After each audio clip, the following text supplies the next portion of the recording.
We're doing a series of vlogs looking at where we're at and where we're going after 3 years of off-grid permaculture homesteading.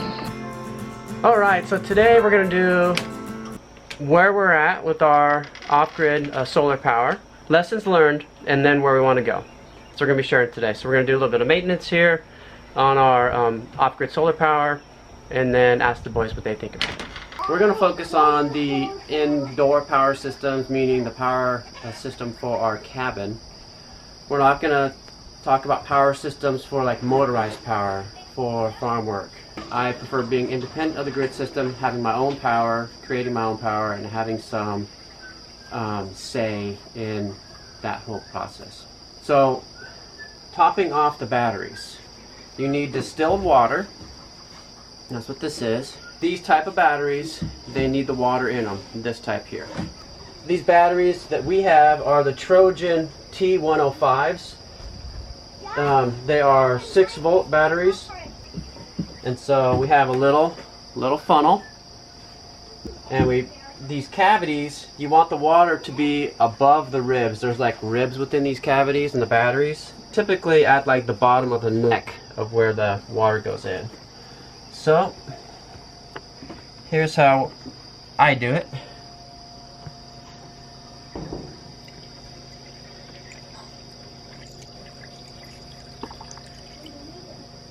That one was pretty low. Okay. So that's some battery maintenance for you. You check every single cavity on each one of these batteries. This battery is tied to this battery, and then goes over here, and this battery is tied to this battery, and then the hot comes to here, so the positive goes all the way to here, and then these tie together, and the negative goes all the way to here.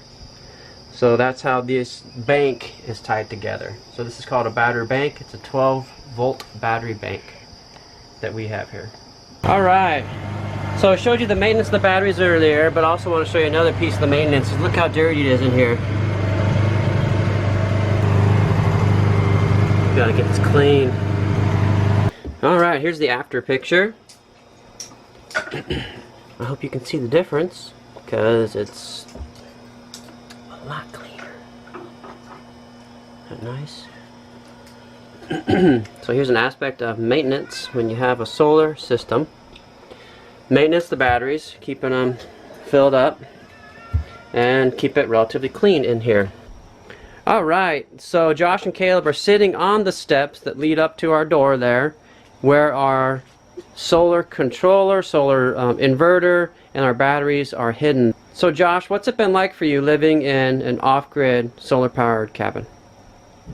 It's had some challenges, but it's been pretty fun also. Yeah? What's some of the challenges, or at least one of the challenges? Gotta deal with all that stuff back there. So the maintenance? Yeah. Okay, that's one of the challenges. Has there been any benefit for you? I don't know, it's kind of been fun. Just not using electricity. Okay, cool. Wood stove. Yeah. I like that. Okay, Scooter, how about for you? How's it been for you living in the...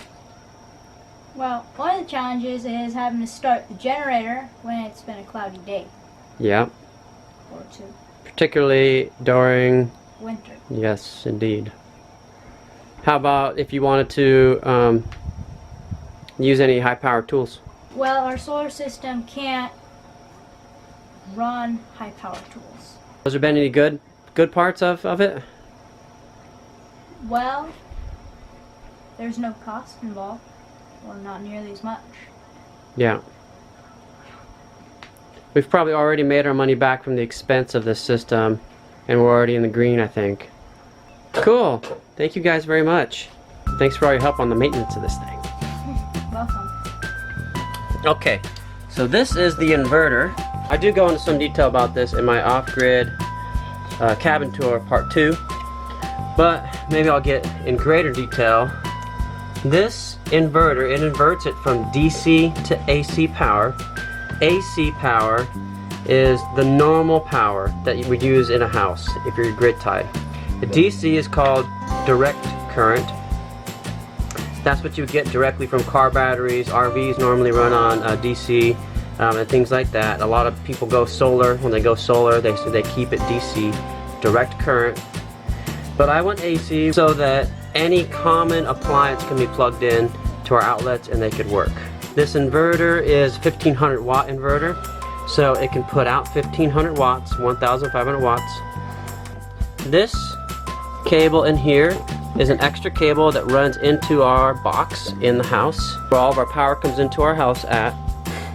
And then so this is extra in case we do any upgrades, if we go from 12 volt to 24 volt system, or if we upgrade or something like that, we already have this run. Alright, so now I'll move on to the solar controller. I had to get the nicer solar controller because my solar panels are an off wattage. So this solar controller had to be able to handle the watts that were odd number. This is a Morningstar solar controller, TriStar, TS and PPT 45. So this would be the brains of the operation, and this would be like the guts of the operation. Alright? Next I'll show you the food of the operation. Alright, so here's one of my solar panels. We have 4 of these solar panels, and here's a label. So 235 watts a piece by Lightweight Green New Energy Company Ltd. Alright, so typically people will get like 150 watt, 250 watt panels, numbers like that, but since these are 235 watts a piece, that's why they're kind of an odd number. And we had to get the solar controller, the charge controller, that would handle that off number. It costs a little more for that solar controller, but I think it's been worth every penny. It has performed fantastic for us. Another something about our system is this right here. This is a power cord that comes from our generator, so you can unplug this obviously.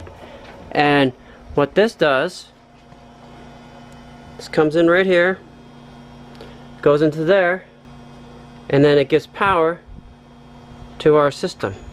It does also charge up the batteries a little bit. It doesn't do a whole lot on charging the batteries because it doesn't do the trickle charge that the batteries really need because they're a deep charge battery. But it is what we can do when we're getting low on power. We can start the generator and it'll give power into here, and it will charge the batteries, but more importantly it will give us power into the house. So all the power we use when the generator's going, we're not draining any of the batteries at all. It's actually charging the batteries a little bit. So that's another thing we've done as a backup to our solar system. Okay, so the solar charge controller, this is just the panel readout for it. It's absorb charging right now, and it's gaining 170 watts, 14.5 volts. And here's our panel. All we have are 2.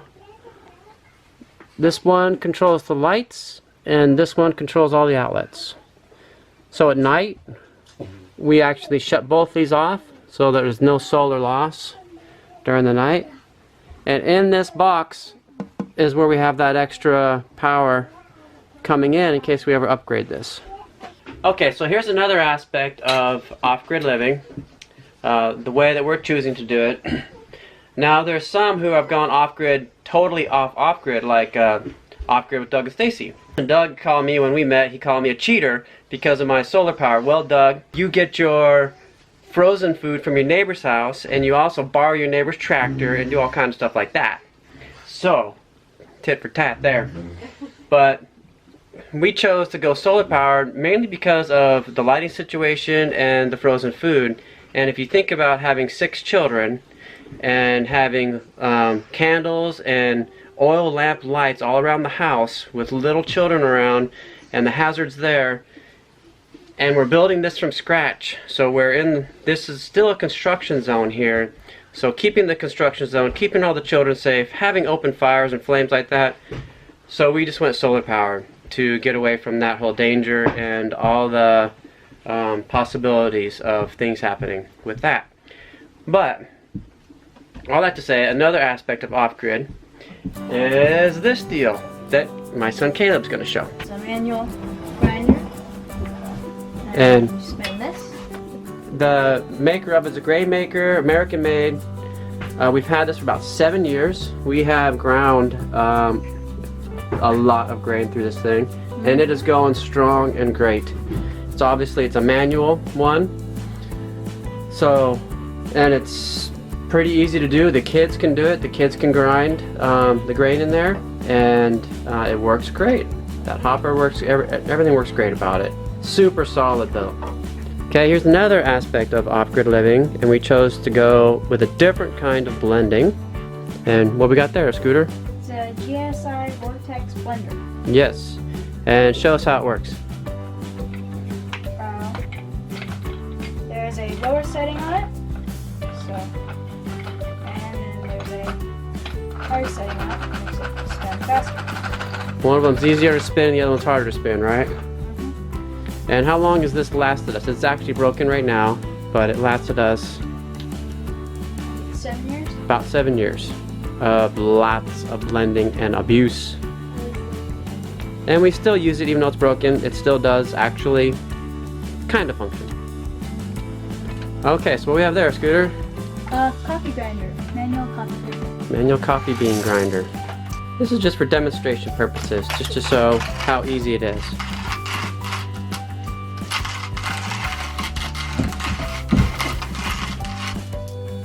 And there's a bit of coffee in there. This one we got from Amazon. Probably 20 bucks off Amazon.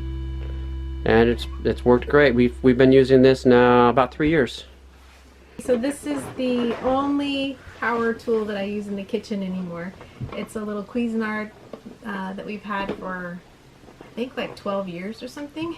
Every time I use it, I think it's going to be the last time because it just is barely working. But the only thing I use it for is really just grinding nuts or seeds, and that's it. So it doesn't get used very much.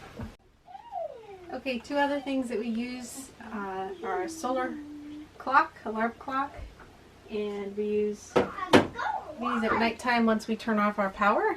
And these have been great. They've lasted how many years? About 4. About 4 years. It's just little solar flashlights that we set in our windowsill during the day, and then we use them at night once our power is turned off. And you can hand crank them. Yes, they're hand crank as well, but we don't hand crank them. We just use the solar. We've almost never had to hand crank them. The solar is sufficient. Yeah. I'll use it in the night if I have to get up for one of the children for something or use the restroom or anything like that. So one other thing power related is if I need to use any of my power tools, circular saw, chop saw, sawzall, here's my workhorse. The Honda EU 2000i generator. It's been great. So that's definitely another limitation to this kind of living. It's inconvenient to have to gas this thing up and start it and make sure this thing's running properly, but it is what it is. Is it possible to have privacy when you're parents? What do you think, Joseph? That. Can you have privacy when you're parents? Yeah. You can? Yeah. Well, what are you doing here then? The pay. Just playing? Yeah.